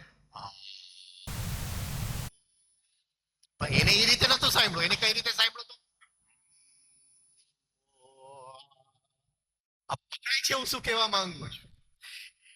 એટલે એને જ્યારે સાંભળ્યું ત્યારે સૂક્ષ્મ થી સ્થૂળ સાંભળ્યું. એને જ્યારે એની ઉપર શબ્દ આપણે શું કહે વર્ણ ઉમેર્યા ત્યારે સ્થૂળ માંથી આને શું કામ એને આ રીતે કર્યું હશે? શું કામ એને આ રીતે કર્યું હશે? કારણ કે આપણી આખી અધ્યાત્મની યાત્રા સ્થૂળ થી સૂક્ષ્મની યાત્રા છે, સ્થૂલથી સૂક્ષ્મની યાત્રા છે. આખું જે બે ઋષિઓ આપણે કહીએ ભરદ્વાજ અને યાજ્ઞવલ્ક્ય, એ લોકોએ ભલે વિશ્વામિત્રને આટલું જ દેખાયું, તત્સવિતુર વરેણ્યમ ભર્ગો દેવસ્ય ધીમહિ ધિયો યો ન પ્રચોદયાત. વિશ્વામિત્રને એટલું જ દેખાયું. એ લોકોએ શું કામ એની ઉપર ઉમેર્યું? કારણ કે આખું જે વિશ્વ થયું એનું બ્લુ પ્રિન્ટ શેમાં છે? ઓમકારમાં છે. આખી મંત્રની બ્લુ પ્રિન્ટ જે છે એ ઓમકારમાં છે. જ્યારે આપણે ઓમકાર બોલીએ છીએ ત્યારે આપણે સ્થૂલથી સૂક્ષ્મ, આપણે નીચેથી ચાલુ કરીએ છીએ, નાભીની પાછળ એકદમ નીચે, પછી અહીંયા આવીએ છીએ, પછી અહીંયા ઉપર ચડીએ છીએ, બિંદુમાં લય પામી જાય છે. તો સ્થૂલથી આપણે સૂક્ષ્મની યાત્રા કરી. ઓમકાર જે એ લોકોએ શબ્દ રચ્યા ઓમકારની ઉપર, એ નાદની ઉપર અ મુ મ, એ લોકોએ એવી રીતે રચ્યા સ્થૂલથી સૂક્ષ્મ. હવે જ્યારે આપણે ગાયત્રી મંત્ર બોલશું, તત જે છે એ સ્થૂલ છે, તત સવિતુ વરેણ્યમ, સ્થૂલથી સૂક્ષ્મની ગતિ છે. ભર્ગો સ્થૂલ છે, દેવસ્ય ધીમહિ સ્થૂલથી સૂક્ષ્મ, ધિયો યો નઃ, અને છેલ્લો તો આપણે ગણતા નથી, પ્રચોદય, તો વિલીન થઈ ગયું. તો એ આખું જે એ લોકો ગાયત્રી મંત્ર હતું એ ઓમકારના બ્લુપ્રિન્ટ ઉપર હતું. કમિંગ અક્રોસ એ ઓમકારના બ્લુપ્રિન્ટ ઉપર હતું. એટલે એ લોકોએ જે ઓમકાર મૂક્યું, એ ઓમકારની ઉપર શબ્દની રચના એવી રીતે કરી કે આપણે ભૂમાંથી ભુવમાંથી સ્વ અને સીધા બિંદુની અંદર મહાજન તપસત્યમ. એ ઓમકારની અંદર સાતે સાત લોક છુપાયેલા છે. પણ એ ઋષિઓ માટે બરાબર હતું. ઋષિઓ તો ઘર બહાર છોડી મનની અંદર રહેતા હતા, કદાચ ઘર સંસારની સાથે રહેતા હતા. એ લોકો વૈરાગ્યની સ્થિતિમાં રહેતા હતા. જીવનની જરૂરિયાત બહુ નથી. એને કઈ ઇલેક્ટ્રિક બિલ નતું, એને કઈ ગાડીમાં પેટ્રોલ ભરવાનું નતું. અહીંયા તો શું છે કે આપણે જુદા જીવનમાં જીવીએ છીએ. શોપિંગ મોલ છે, આપણી પત્ની નથી કહેતી હા કે ભાઈ મને આજે ખીચડીથી ચાલશે, એ તો કહેશે કે આજે મને મેકડોનલ્ડ્સમાં લઈ જા ભાઈ. હા, તો એ જીવન બદલાય, એ જીવન બદલાઈ ગયું. એટલે એ ઓમકાર ન ચાલે જે ઋષિઓ બોલતા હતા. ગોટાળો થઈ જશે. આપણે થોડી ઓમકારમાં ફેરફાર કરવા પડે. એમ કહેતા નહીં કે આ ભાઈ કોણ છે ફેરફાર કરવા વાળા. વાત તમારી સાચી છે.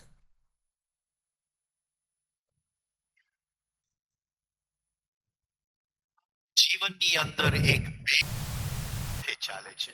આપણે અધ્યાત્મ કરીએ છીએ, પણ જીવનની અંદર રહીને અધ્યાત્મ કરીએ છીએ.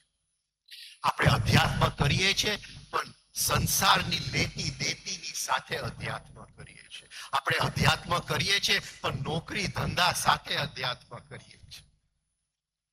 તો આપણે એવું ઓમકાર ન બોલાય જે ખાલી સ્થૂલથી સૂક્ષ્મ તરફ લઈ જાય. આપણા જીવનમાં મોટું વાવાઝોડું આવશે. આપણે એવી રીતે ગાયત્રી મંત્ર ન બોલાય જે ખાલી સ્થૂલથી સૂક્ષ્મ લઈ જાય. મોટું એક કાતર આવશે જીવનની અંદર. કારણ કે આપણે કહેશું કે મારે તો સ્થૂલથી સૂક્ષ્મ તરફની યાત્રા કરવી છે, સ્થૂલથી સૂક્ષ્મ તરફની મારે તો લીન થઈ જવું છે, એ અંતિમ સત્યની અંદર લીન થઈ જવું છે, મારે ચિત્તનો લય જોઈએ છે. પણ એ તો જીવનમાં જીવીએ છીએ. આવતીકાલે બિલ પર ભરવાના છે, ગાડીની અંદર પેટ્રોલે ભરવાનું છે. આ બધું ઋષિઓને આવતું હતું. એટલે એવું ઓમકાર આપણે બોલવું જોઈએ જે અંદરનું અને બહારનું એ બંને બેલેન્સમાં આવે. હું એમ નથી કહેતો કે આપણને લોટરીની ટિકિટ મળી જાય અને પૈસો થઈ જાય. હું એમ નથી કહેતો. પણ એવું આ ઓમકાર ન બોલીએ કે આપણી પાસે જે હોય, હા, એ ઓમકારને લાગતું હોય કે એ પરમાત્માને મેળવવામાં આ છે કઈ નાની વસ્તુ મારી માટે છે, એ અડચણ રૂપે છે, એને ધોઈ નાખો જલ્દી. હા, તો ગોટાળો થઈ જશે આપણા જીવનમાં. જે આપણે જે અંતિમ સત્યની અંદર જવું છે એની બદલે દુઃખના સુકાય કુવામાં ઉતરી પડશું. તો આપણે ઓમકાર બેવ રીતે બોલશું. એક આપણે બોલશું કે મારે એ અંતિમ સત્ય સુધી પહોંચવું છે, સ્થૂલ થી સૂક્ષ્મ, અને એ સૂક્ષ્મ થી સ્થૂલ પણ, એટલે કમ્પ્લીટ સર્કલ થાય.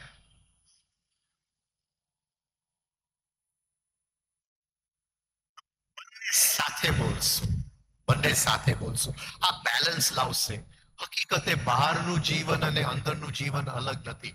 બંનેમાં બેલેન્સ હોય તો સમત્વમ આવે છે. આપણા જીવનમાં બેલેન્સ લાવશે.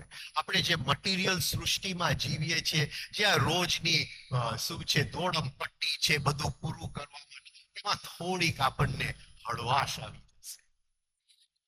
બાકી આપણું સ્ટ્રગલ વધતું જશે, સાધના વધતી જશે, અને જીવનમાં અડચણો વધતા જશે જો ખાલી એક જ ઓમકાર બોલશું. તો ઓમકારની ટેકનિક પહેલા તમારી સાથે લઈ લો. આપણે નાભી નીચેથી ચાલુ કરશું, શક્તિને ઉપર લેશું.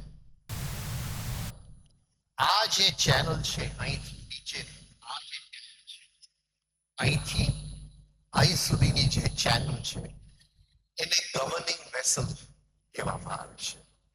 આ જે ચેનલ છે અહીંથી અહીં સુધીની જે ચેનલ છે એને કન્સેપ્શન વેસલ કહેવામાં આવે છે.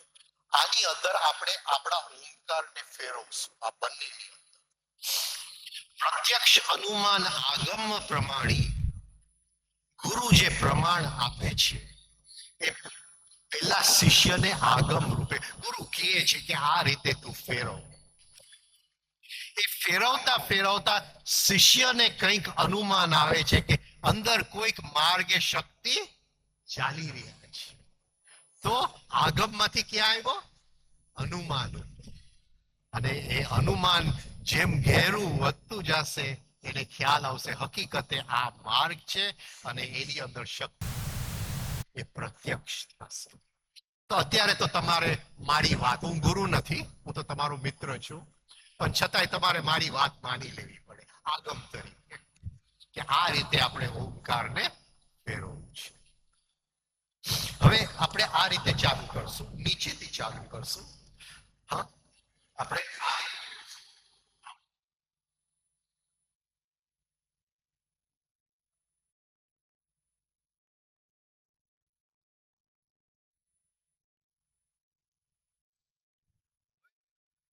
એ પહેલું છે આને નીચે નાભીના પાછળના ભાગમાં એક કરોડરજ્જુ પાસે આપણે જાણે એક અંદર સાગરની અંદર મોટું મોજું ઉત્પન્ન કરતા એવી રીતે આ કારને આપણે રોટેટ કરશું. હું બતાવું તમને, હમણાં નહીં કરતા. શ્વાસ લઈશ, લઈશ,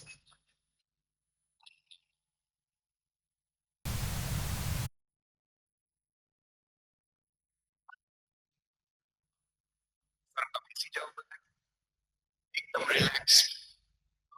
અધ્યાત્મ એ રીતે નહીં કરતા કે મારે કોઈ બોજું ઉપાડવાનું છે, હા, સામાન ઉપાડવાનો છે. અધ્યાત્મ તો હસતા રમતા થવું જોઈએ. હસતા રમતા ન થાય તો એ અધ્યાત્મ નથી. મોજ મસ્તી ન હોય તો એ અધ્યાત્મ મૂકી દેજો. રાઈટ, ધોયેલા મોઢા એ નહોતા. હવે ઊંડો શ્વાસ લ્યો, થોડું વધારે. હવે નાભીની પાછળ એક વાવાઝોડું ઉત્પન્ન કરો.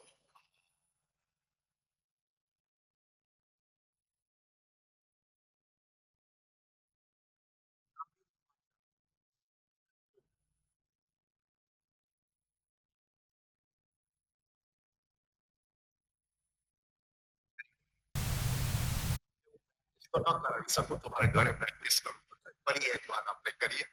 ઊંડો શ્વાસ,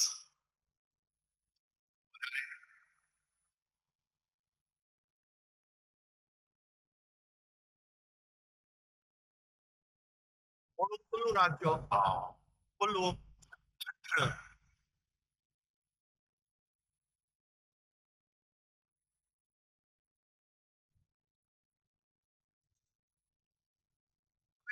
ઓમકારને આ જે ચેનલ છે આપણી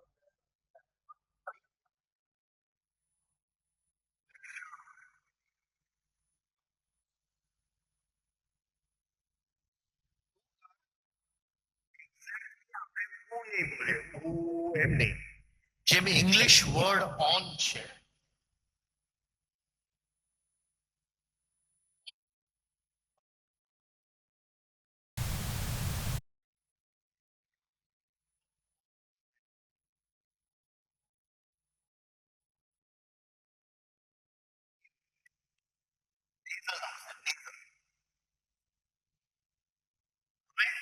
અહીંયા આપણે શક્તિને લઈ જાય છે વચલા એરિયામાં, આખું છાતીનો એરિયા કવર થશે, છાતીના પાછળના એરિયાની અંદર. તો એ આ રીતે આવશે.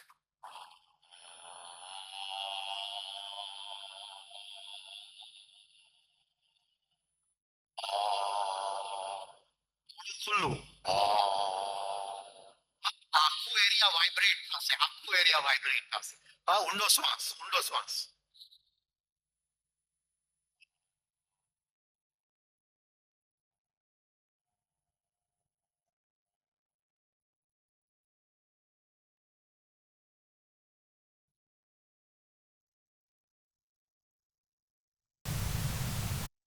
કરીએ શ્વાસ, કરીએ ઊંડો શ્વાસ.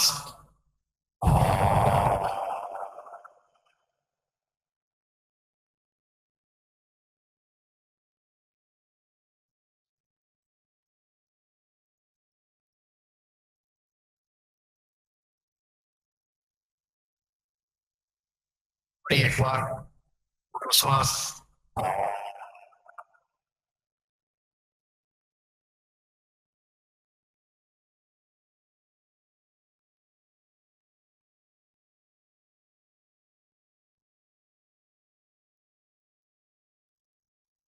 હવે ખાલી હોઠ બંધ કરીને હમિંગ કરવાનું છે. એ અહીંયા આ તાલુકાના એરિયા, આ તાલુકાના એરિયા. હવે એ થોડો વખત જ કરવાનું છે, પછી શું કરવાનું હું તમને શીખડાવું. પેલા આપણે એ કરી લઈએ મકાર. હવે જો માં મોઢું ખુલ્લું હતું, હા મોઢું ખુલ્લું હતું, મકાર ની અંદર હોઠ બંધ હશે. હા ઓકે, આપણે ફરીથી કરીએ ઊંડો શ્વાસ. હા ખાલી આ તાલુકાને હલબલાવજો.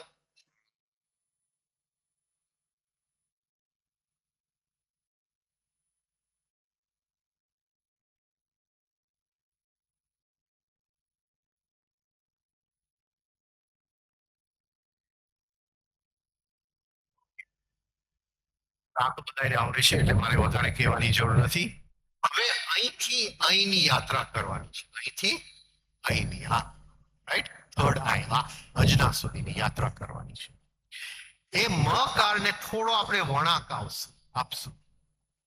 વળાંક આપશું એટલે સંસ્કૃતમાં જે આપણે બોલે છે અંગ, મની બદલે એટલે અહીંયા આપણે આવશું, અહીંયા આવીને સ્થિર થઈ જશે,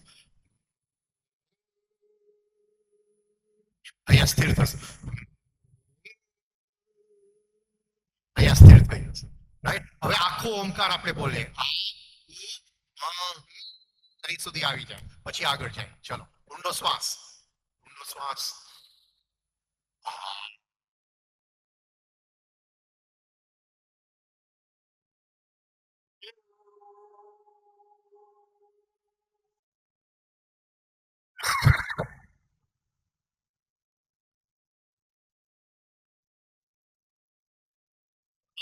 ઉપયોગ નહીં કરી લેતા, હજી નીચે સુધી લઈ જવાનું છે આપણે.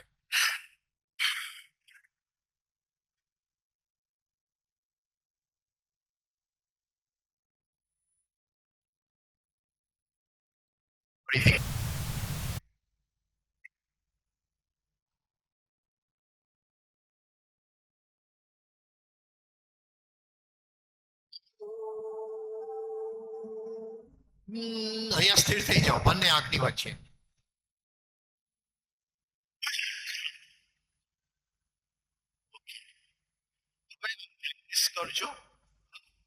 તમે નહીં બોલતા.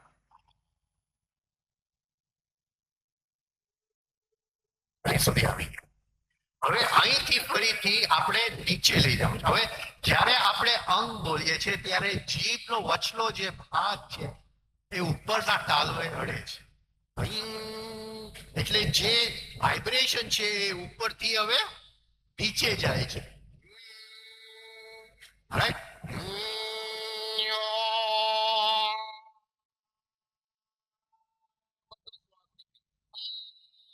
એટલે છેક નીચે. હા, અહીંથી ઉપર ચડ્યા, આ યાત્રા કરી, નીચે સુધી આવ્યા. એક શ્વાસમાં થવું જોઈએ. હા, એક શ્વાસમાં થવું જોઈએ.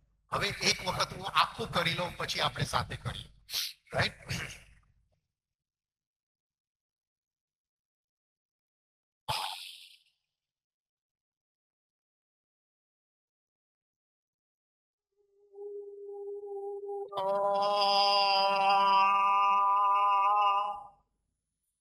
બરાબર છે, કરી શકશો.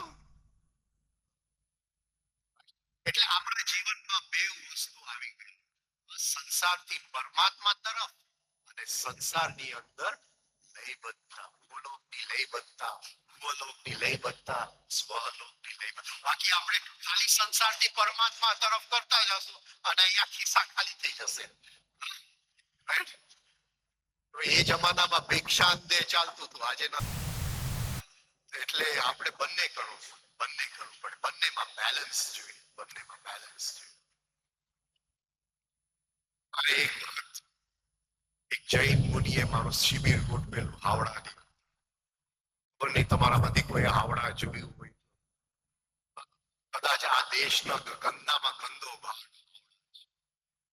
ખુલ્લા ગટરો જ છે. એટલે જૈન મુનિએ તો શિબિર તો ગોઠવી નાખી. હવે બપોરે ભિક્ષા તમારે મારી સાથે આવવાનું ભિક્ષા માંગવા. અને થયું કે હું કોઈ, મારી પાસે ખિસ્સામાં તો પૈસા છે, હું કોઈ હોટેલમાં જઈને ખાઈ લઉં. હવે એમની સાથે જાઉં ભિક્ષા માંગવા. હવે હાવડામાં ચાલતા ચાલતા ત્યાં તો બધું ગટરનું પાણી બહાર નીકળે, એમને કઈ અસર જ ન થાય, આરામથી ગટરમાં બિચારે. અને હું બધાના ઘરના પગથિયા શોધું, આ પગથિયે ઠેકડો મારું, આ પગથિયે ઠેકડો મારું. પછી કોઈકના ઘરમાં જઈને એ પોતે ભિક્ષા લે ને કે આ ભાઈને જરા જમાડી દેજો. હવે તો જ્યાં જ્યાં હું ફરું છું, વર્ષમાં 1.5 મહિનો હું સાઉથ આફ્રિકા રહું, ત્યાં એક જ મંદિરમાં 1.5 મહિનો સતત મારા લેક્ચર્સ હોય છે. તો બપોરે બધાય નામ લખાવી લે, આજે રાજનભાઈ ને જમવા બોલાવશું, આજે. એટલે હું પૂછું કે આજે મારી ભિક્ષા કોને ત્યાં છે. ભિક્ષાની અંદરથી મુદ્રા આવી ગઈ, ભિક્ષા. પણ આપણે ન કરી શકીએ. આપણે જીવનમાં સંપત્તિનું બેલેન્સ થવું જોઈએ, સંબંધોનું પણ બેલેન્સ થવું જોઈએ, સમજણનું પણ બેલેન્સ થવું જોઈએ, સ્વભાવમાં બેલેન્સ જોઈએ. તો એની માટે ખાલી આપણે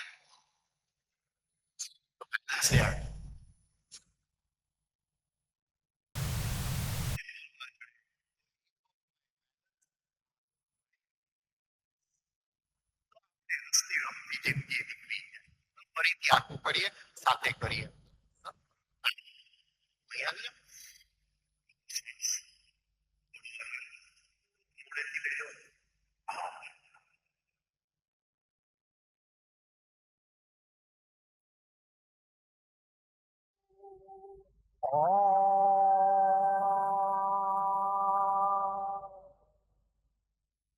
ફરીથી એનો શ્વાસ.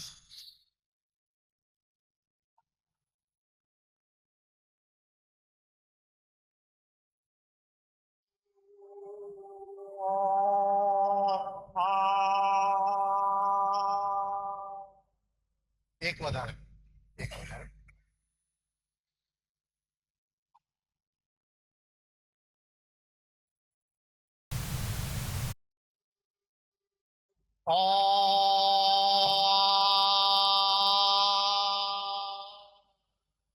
રાઈટ, આ રીતે પ્રેક્ટિસ કરજો.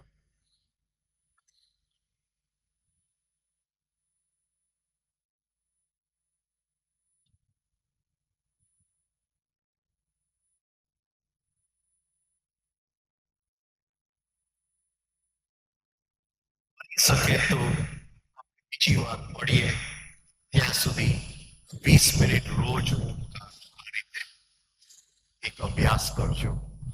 પછી ખાલી અહીંથી અહીં મહકાર કેમ ફેરવવું, બિંદુને કેમ ખોલવું, એ આગળ આપણે વાત કરશું.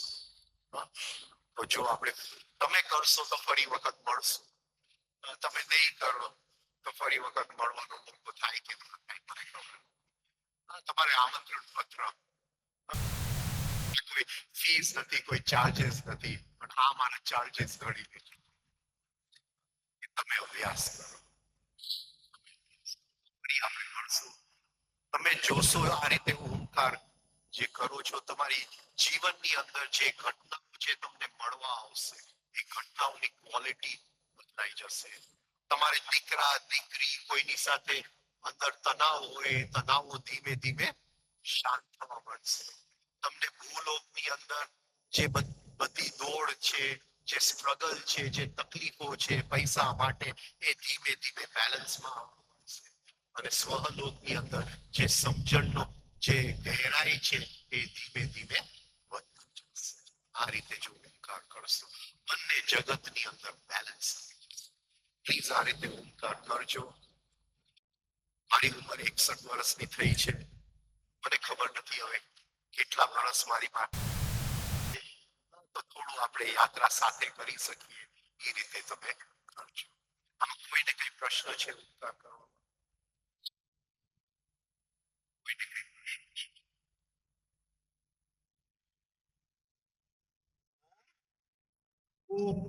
સ્વ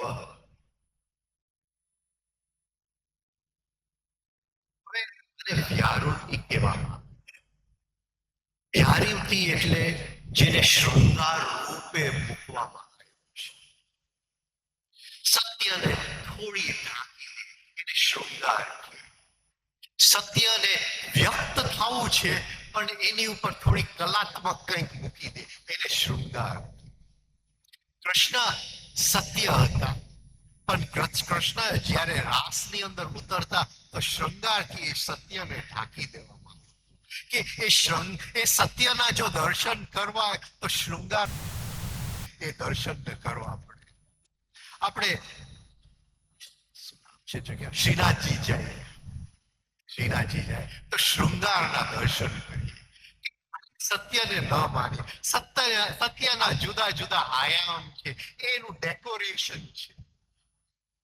એ ડેકોરેશન માંથી સત્યને માનીએ, એને એન્જોય કરીએ, એને શૃંગાર કહેવાય. તો સત્ય ઉપરના શૃંગાર છે. ઋષિ અહીંયા કંઈક આપણને કહેવા માંગે છે, બે રીતે કહેવા માંગે છે.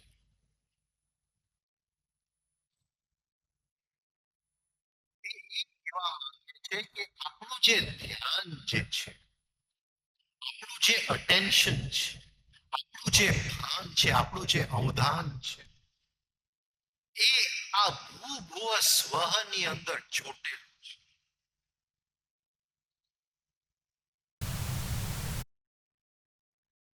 ટેન્શન એટલે શું?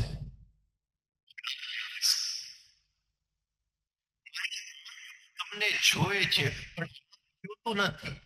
મન દ્વારા ધ્યાન બહાર મોકલે છે અને હું તમને જોઈ શકું છું. આંખ તો ખાલી દરવાજો છે, જે આંખથી બહાર આવે છે એને અવધાન કે ઇંગ્લિશમાં એને અટેન્શન કહેવામાં આવે છે. અટેન્શન, અટેન્શન જો ઇન્દ્રિયોની બહાર ન જાય તો ઇન્દ્રિયો કામ નથી કરી શકતા. અટેન્શન આપણી જિંદગીની અંદર સૌથી કિંમતી વસ્તુ આપણું અટેન્શન છે. આ યાત્રા ઉપર ચાલવા માટે અટેન્શનની જરૂર. એક વનસ્પતિ છે, એનું અટેન્શન ખાલી બહાર જ જઈ શકે છે, કે મારું પાણી ક્યાં છે, મોકલું, મારું તડકો ક્યાં છે, ક્યાં મારા પાંદડાને મોકલું, એનું ધ્યાન બહાર તરફ જાય છે.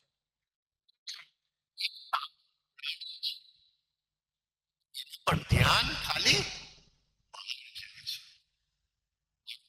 ક્યાં છે, મને કઈ વસ્તુથી મારે મારી જાતને બચાવવાનું છે,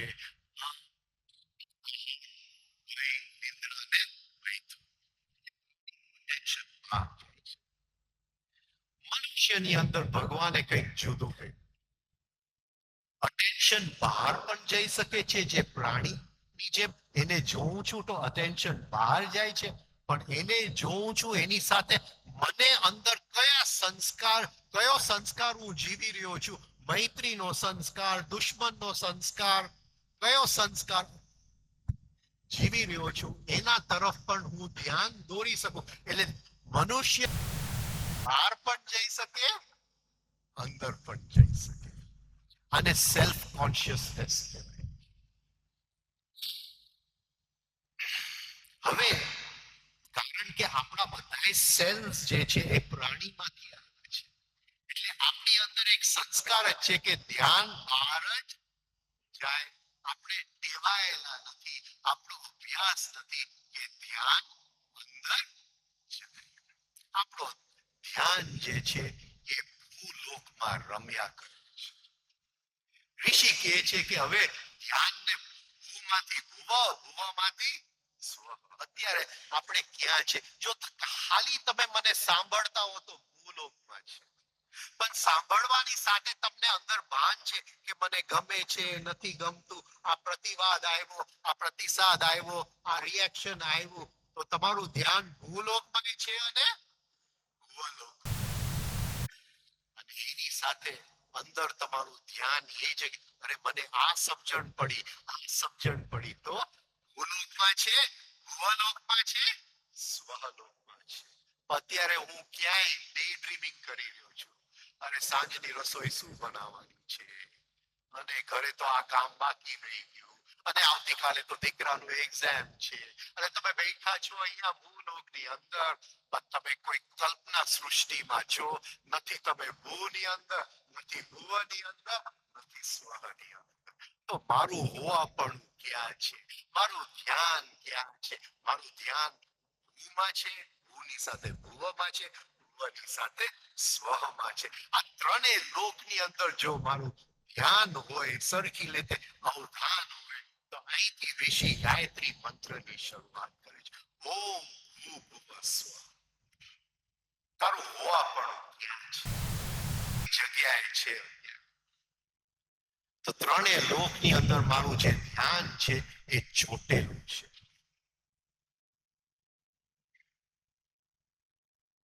સપોઝિંગ મારી પાસે આ એક બેગ છે,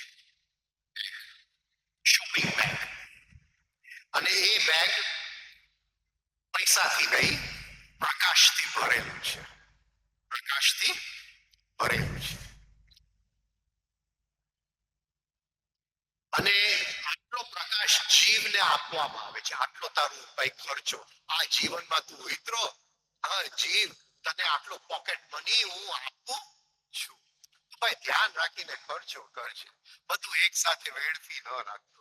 આ રેસ કોર્સમાં જઈને રેસના ઘોડાની ઉપર બધું એક સાથે વેડફી ન નાખતો. જીવને આટલો પ્રકાશ આપવામાં આવે છે. એ જે પ્રકાશ આપવામાં આવે જીવને, એ અવધાન છે, એ અટેન્શન છે. એ ઇન્દ્રિયોની બહાર જઈ રહ્યું છે, એના લીધે આપણે જીવીએ છીએ. એના લીધે આપણે, હું તમને જોઈ શકું છું, આનો સ્વાદ લઈ શકું છું, આનો રસ માની શકું છું, એ પ્રકાશના કારણે. એ પ્રકાશથી આપણા પાંચ ઇન્દ્રિય ચાલે છે. એ પ્રકાશનો આપણો જથ્થો પૂરો થઈ જાય છે, ઇન્દ્રિયો મરી જાય છે, આપણે નવો પ્રકાશ પોકેટ મની લઈને પાછું આવું. કોલેજમાં હતા ને, દર મહિને મની ઓર્ડર આવે. કોલેજ હોસ્ટેલમાં રહેતા હતા, દર મહિને મની ઓર્ડર આવે ઘરેથી કે ભાઈ આ તારો મહિનાનો ખર્ચો. આપણને આવડે નહીં કે 4 અઠવાડિયા કેમ ચલાવવું, 5 દિવસની અંદર તો પૂરું થઈ ગયું હોય. હા, બાકીના 25 દિવસ આની પાસે ઉધાર, એની પાસે ઉધાર, એમ આપણું ગાડું ચાલતું હોય કોલેજની અંદર. આપણું જીવનમાં પણ એ જ રીતે ગાડું ચાલે છે. એ આપણું, તો ઋષિ કહે છે કે એ જે પ્રકાશનો ભંડાર છે એ ભૂલોકની અંદર બધે ચોટી ગયું છે. આ મારી ગાડી છે, પ્રકાશ બહાર તો ગયું ગાડી ઉપર, પણ પાછું અંદર આવ્યું ને એ ગાડી સાથે ચોટી ગયું. હવે એ ગાડી ઉપર કોઈ છોકરો પથ્થરથી લકીર દોરી દે તો ગાડીને કઈ ન થાય, પણ મારો જીવ બળીને ખાખ થઈ જાય. પ્રકાશ આવ્યું થોડું ગયું, અરે આ મારો પૈસો છે, છે હું લોકની અંદર એવું છે વ્યાવૃત્તિ છે, એમાં વ્યાપક રીતે મારું ધ્યાન પ્રસરી જાય છે, અંદર હું પ્રકાશ મારું ખાલી થઈ જાય છે. ઋષિ કહે છે કે તારે યાત્રા કરવી છે ને ગાયત્રીની યાત્રા, તો પેલા જ્યાં જ્યાં તારો મૂડીનું રોકાણ તે કર્યું છે પેલા એ મૂડી ઘરમાં પાછી લે. એમ નથી કેતો કે એ ગાડીને છોડવાની વાત નથી કરતો, એ ગાડી પ્રત્યે જે મમતાની લીધે પ્રકાશ ચોટી ગયું છે એ મમતાને તોડીને પ્રકાશને ઘરમાં લઈ જાય. લોકો એમ સમજે કે ગાડીને છોડી દે, ત્યાં કઈ ગોટાળો થઈ જાય છે. તો ઋષિ કહે છે કે ભૂલોકની અંદર તારું ધ્યાન જુદી જુદી જગ્યાએ ચોટી ગયું છે, તારે યાત્રા કરવી છે, એ ધ્યાનને પાછું ખેંચી એ કે ભૂવલોકની અંદર ચોટી ગયું છે. મારો આ દીકરો છે, મારી આ દીકરી છે, સંબંધોની દુનિયા એટલે ભૂવલોકની. મારો આ મિત્ર છે ને મારો મિત્ર તમારા ઘરે ના આવી શક્યો, મારો મિત્ર છે, હા ચોટી ગયો. જેવું કઈ વસ્તુ જ નથી દુનિયાની. મારો મિત્ર બોલવું એ ગાઢ છે, મિત્રતા છે, મારો મિત્ર નથી, વિશ્વમિત્ર છે, મારો મિત્ર નથી. આપણે બોલે આ મારો મિત્ર, એનું મિત્ર નહીં. હવે ગાયત્રીમાં પ્રવેશ કેમ કરવું, વિશ્વમિત્ર તો પેલા બનવું પડે. એટલે પણ આપણે કે આ મારો દીકરો, આ મારી પત્ની ને આમાં, અને મારી પત્ની જો મારું કયું ન મળે મારો જીવ, અને મારો દીકરો મારું કયું ન મળે તો મારો જીવ પડે. એટલે દીકરાની અંદર પ્રકાશ ચોટેલું છે, અંદર પાછું આવ્યું નથી. પત્નીની અંદર ચોટેલું છે, સંબંધોની અંદર ચોટેલું છે. ઋષિ કહે છે કે તારો જે ધ્યાનનો પ્રકાશ છે એ ભૂલોકમાં ચોટેલું છે, ભૂવલોકમાં ચોટેલું છે. ઋષિ એમ નથી કેતો કે પત્નીને છોડી દેજો અને ભગવા કપડા પહેરીને એક આશ્રમમાં બેસી જાજો, એમ ઋષિ નથી કેતો. ઋષિ કહે છે કે એક તલવાર લઈને મમતાને કાપી નાખો. હા, પત્ની સાથે તો પ્રેમથી રહેવાનું છે, પણ આસક્તિ વગર, એટલે પ્રકાશ આપણી અંદર. અને ઋષિ કહે છે કે સ્વલોકની અંદર ચોટેલો છે, વિચારોની દુનિયામાં. હું મારી જાત આમ છે, હું બીજા નાતમાં નહીં કરું, હું તો ભારતીય છું, હું બીજા દેશના લોકોને આમ. પણ ભગવાન કયો દેશ દોરવા આવ્યા હતા? ભગવાને આ પૃથ્વી ઉપર કોઈ દેશ દોર્યો હતો કે આને ભારત કહેવાય, અને આ કહેવાય, અને આ કહેવાય? અને ભારત શબ્દનો અર્થ જ એ થાય કે કોઈ પણ રથ, કોઈ પણ કણની અંદર પ્રકાશ ઉત્પન્ન થાય તો એ જમીન ભારત ભૂમિ છે, એ ગમે ત્યાં હોય. અત્યારે તો બધા આ કણમાં જ્યાં ભારત ઉત્પન્ન થવું હોય ત્યાં બધા સુઈ ગયા છે. એ ભારત જેવું કઈ રહ્યું નથી.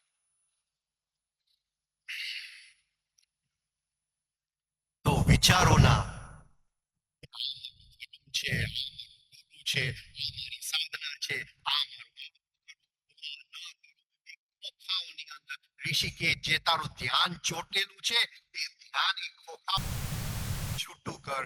ઋષિ કહે છે ઓમ ભૂભુવ સ્વઃ, તું ભૂલોક, ભુવલોક, સ્વલોકમાં જે વ્યાપક રીતે તારું ધ્યાન જે વિસ્તરાયેલું પડ્યું છે, જેની રીતે તું ધૃતરાષ્ટ્ર છે, જેની લીધે તું આંધળો છે, કારણ કે જે પ્રકાશની મૂડી લઈને તું આવ્યો તો એ તો તે ખર્ચી નાખ્યું, તારી પાસે તો પ્રકાશ છે નહીં, તું આંધળો થઈ ગયો છે. એ બધો જે તારો પ્રકાશ છે, જે જગ્યાએ તે મૂડી રોકાણ કર્યું તું એ પાછું લઈ લે, પછી આગળ યાત્રા કરી. અઘરું કામ છે, અઘરું કામ છે.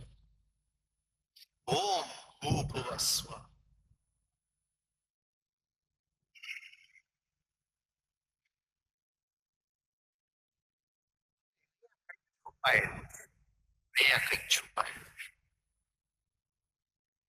ઋષિ જ્યારે મંત્રની અંદર આપણે પ્રવેશ કરીએ છીએ ત્યારે આપણને એક બેક છે, પૂર્વ ભૂમિકા આપે છે.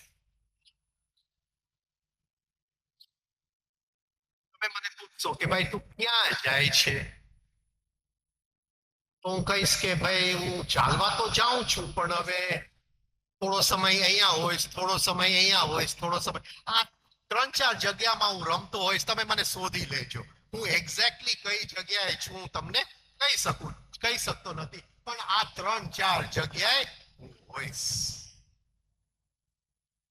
એટલે ઋષિ મંત્ર ચાલુ કરે છે એ આપણને એક પૂર્વ ભૂમિકા બાંધી દે છે. જ્યોગ્રાફી શું કહેશો, ભૂગોળ, કે આ મંત્ર કયા એરિયાની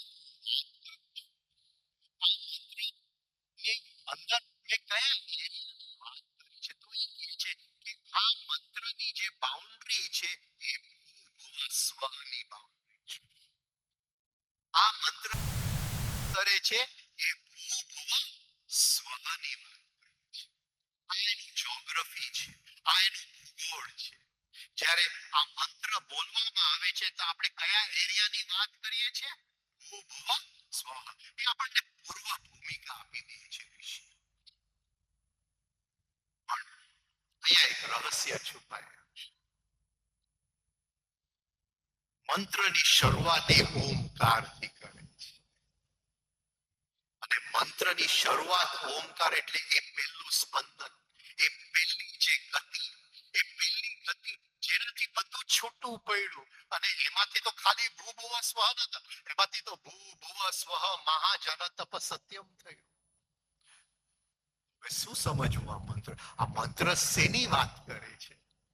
ભૂભુવ સ્વની વાત કરે છે કે સાતે લોકની વાત કરે છે? મહાને જો શ્લોક ગણીએ, લક્ષ્મણ રેખા છે તો 6 લોક અને મહર્લોક ની વાત કરે છે કે ખાલી ભૂભુવ સ્વની વાત કરે છે? અહીંયા રીડલ ને શું કહેશું? રીડલ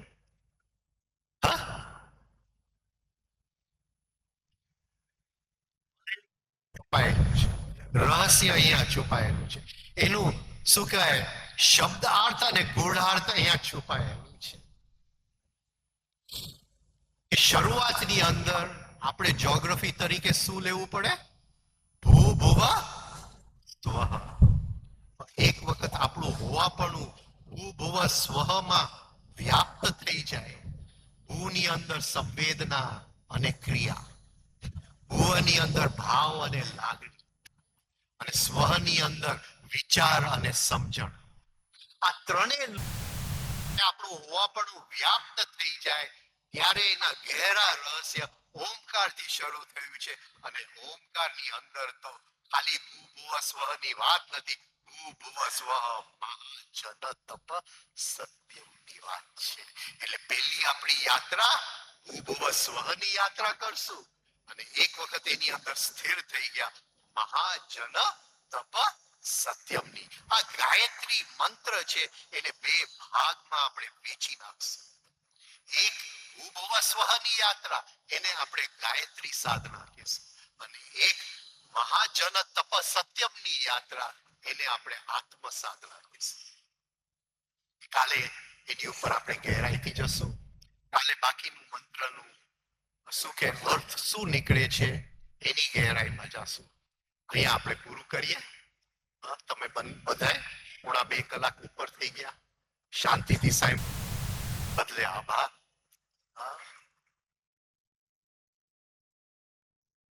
પ્રાર્થના કરો કે તમારા બધાના જીવનમાં ગુરુનો પ્રકાશ ઉતરે, ગુરુની કૃપા ઉતરે, અને એ પ્રાર્થના સાથે આવતીકાલ સવારે આપણે મળી શકીએ એ ઈશ્વરને પ્રાર્થના કરું. Thank you. જય હિન્દ. Good night.